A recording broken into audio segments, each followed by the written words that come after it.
அன்பிற்கினிய மாதா தொலைக்காட்சி சுவஞர்களே, தமிழினிய நெஞ்சங்களே, வணக்கம். திரிகடுகத்தில் இணைந்திருக்கும் உங்கள் ஒவ்வொருவருக்கும் நன்றியின் வாழ்த்துகள். இன்று மீண்டும் திரிகடுகம் எண் 40 நாம் நிற்கின்றோம். இரண்டாம் செய்தியினை நாம் இன்று பார்க்கவிருக்கின்றோம். தொல்லறிவாளர் தொழில்.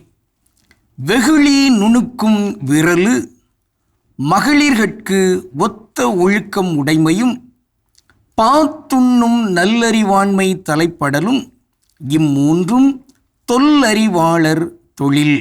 திரிகடுகம் 40. இன்று இரண்டாம் கருத்து, மகளிர்கட்கு ஒத்த ஒழுக்கமுடைமை. பெண்களுக்கு இயைந்த அந்த ஒழுக்கத்தன்மையில் உயர்ந்து நிற்கின்ற மேன்மை. பெண்கள் அதில் நிலைத்து நிற்கின்ற பொழுது தனக்கும் தன்னுடைய குடும்பத்துக்கும் தான் வாழ்கின்ற அந்த நிலப்பகுதிக்கும் பெருமையை தேடித் தருகின்ற ஒரு வாய்ப்பு. அதான் வள்ளுவர் சொல்வார், பெண்ணின் பெருந்தக்க யாவுள, யாருமே இல்லை, எதுவுமே இல்லை. கற்பென்னும் திண்மை உண்டாக பெறின் என்கின்ற ஒரு வன்கட்டு அங்கு வைக்கப்படுகிறது.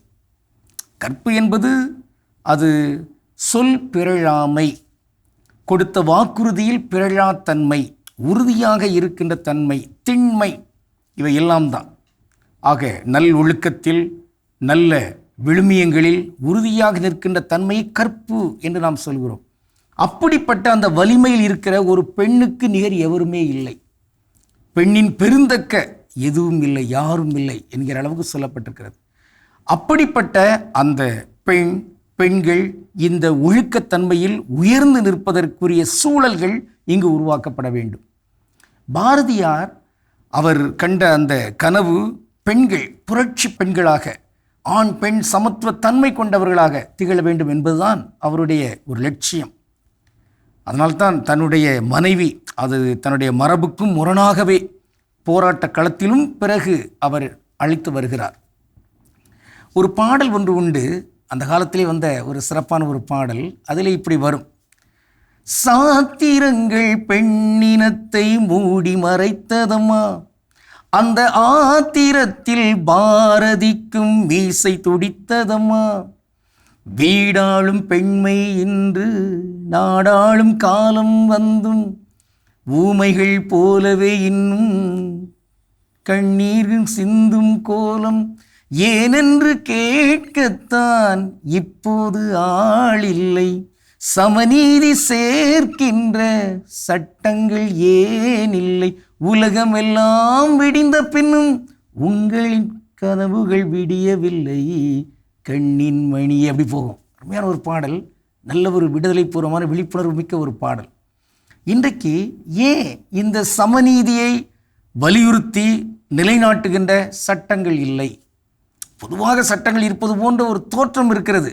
ஆனாலும் இன்னும் இந்த நாட்டை ஆள்வதற்கு ஆண்களும் பெண்களும் 50 விழுக்காடு 50 விழுக்காடு என வருகின்ற அளவுக்கான அந்த வாய்ப்பு ஏன் வழங்கப்படவில்லை?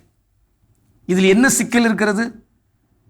500 பேர் பாராளுமன்ற உறுப்பினர்கள் இருக்கிறார்கள் என்றால் 250 பேர் பெண்கள், 250 பேர் ஆண்கள் என்று இருந்தால் என்ன சிக்கல்? ஆக அந்த சமத்துவ தன்மைக்குள் ஒரு தொகுதியில் இந்த முறை ஆண் என்றால் அடுத்த முறை பெண் வரட்டும், மாற்றி மாற்றி வரட்டும். இப்படிப்பட்ட இந்த தன்மையில் வருவது என்பது அது ஒரு சிறப்புக்குரிய ஒரு சமத்துவ தன்மை உடைய ஒன்றாக இருக்கக்கூடும். அந்த சமத்துவத்தை இங்கு வலியுறுத்தி கொண்டு வருவதற்கு முயல்கின்ற அந்த நேரத்திலும் மீண்டும் ஆணாதிக்கம் தலை தூக்குகிறது. ஊராட்சி தலைவர்கள் பெண்களாக இருந்தாலும் அதை நடைமுறைப்படுத்துகிறவர்கள் யாராக இருக்கிறார்கள்? வீட்டில் உள்ள கணவரோ அல்லது தகப்பனாரோ. இது என்ன முறை? அந்த பெண் செயல்படட்டும், மற்றவர்கள் பின்னிருந்து உதவி செய்யட்டும், அவ்வளவுதான். அவர்களே அங்கு முன்வந்து செயல்படுத்துகின்ற அந்த ஒன்று இங்கு தேவையில்லை. மாறாக பெண்கள் அந்த ஒழுக்க தன்மையில் உயரிய தன்மையில் வளர்ந்து வருகின்ற பொழுது இங்கு எல்லாருமே, பெண்கள் ஆண்கள் உட்பட ஒவ்வொருவருமே அவர்களுக்கு துணை நிற்க வேண்டும். இதுதான் வலிமையின் ஒரு அடையாளமாக இருக்க முடியும். அத்தகைய தன்மையில் வளர்கின்ற பெண்கள் இங்கு உயரட்டும். இன்று நாம் பார்க்கின்ற ஒரு தனித்தமிழ் சொல் மகளிர். மகளிர்னா என்ன? இன்றைக்கு என்ன விடியல் மகளிர் பேருந்தா இப்படியெல்லாம் வைத்திருக்கிறாங்க. நன்று. மகளிர் என்பது வேறொன்றுமில்லை, பெண்கள். இந்த பெண்களுக்கு பல மொழிகளில் பல சொற்கள் இருக்கின்றன. ஆங்கிலத்தில் லேடிஸ், இதெல்லாம் லேடிஸ் இடம் அப்படிலாம் சொல்கிறாங்க. ஏது மகளிர் இடம், பெண்கள் இடம் என்று நாம் சொல்லலாம். சகோதரிகள், அது தமிழ் இல்லை, அது சமஸ்கிருதம். அன்புமிக்க சகோதரர்களே, சகோதரிகளே, இன்னும் அப்படி தான் சொல்கிறாங்க. அன்புமிக்க உடன்பிறப்புகளே சொல்லலாமே. ஆக அதை போன்று இந்தியில் பெஹனோ, பாகியோ பெஹனோ அப்படின்னு சொல்லுவாங்க. பெஹனோ என்றால் சகோதரிகள், அதாவது மகளிருக்கு சொல்லப்படுகின்ற ஒரு சொல். லத்தீனில் புவல்லா என்று சொல்வார்கள். தெலுங்கில் ஆடோலு அப்படின்னு சொல்லுவாங்க. ஆடோலு அப்படின்னா பெண்கள். இப்படி பல சொற்கள் இருக்கின்றன. நாம் தனித்தமிழில் மகளிர், மகளிர் மட்டும், மகளிர்க்காக, பெண்கள், பெண்கள் மாண்பு என்கின்ற இந்த வகையெல்லாம் இந்த சொற்களை பயன்படுத்துவோம். பெண்களின் ஒழுக்கத்தன்மையும் உயர்வதற்கு இங்கு எல்லாரும் துணை நிற்போம் என்று உறுதி ஏற்றுக்கொள்வோம். கடவுளுக்கு திருவிழமானால் மீண்டும் நாளை திரிகடுகத்தில் இணைந்து மகிழ்வோம். நன்றி, வணக்கம்.